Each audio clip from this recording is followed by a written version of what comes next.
দুপুর বন্ধুরা, আবারও চলে আসলাম একটা পনিরের রেসিপি নিয়ে। আমি আমার মতো করে রেসিপিটার নাম দিয়েছি, সেটা হলো বাটার পনির ছোলা মশলা। তোমরা দেখতে থাকো কিভাবে বানিয়েছি।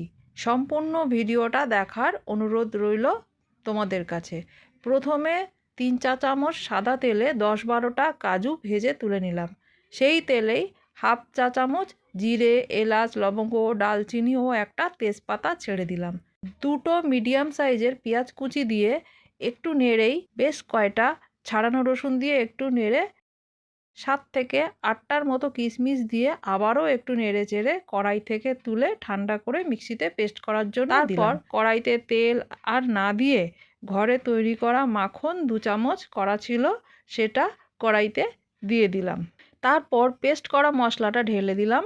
পেস্ট করা মশলাটার আগে থেকেই তেলে ভাজা ছিল বলে আর আমি তেল দিলাম না। এইবার এই মশলাতে ঝাল ও লাল রঙের 1 চা চামচ করে করে 2 রকম লঙ্কার গুঁড়ো ও হাফ চামচ হলুদ দিয়ে একটু নাড়তে নাড়তে বাজার থেকে আনা বাটার পনির মশলার পাউডার 1 চামচ দিয়ে দিলাম।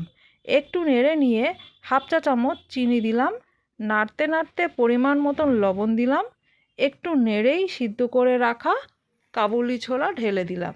ছোলার পরিমাণটা ভিজানোর সময় ছিল প্রায় 300 গ্রামের কাছাকাছি।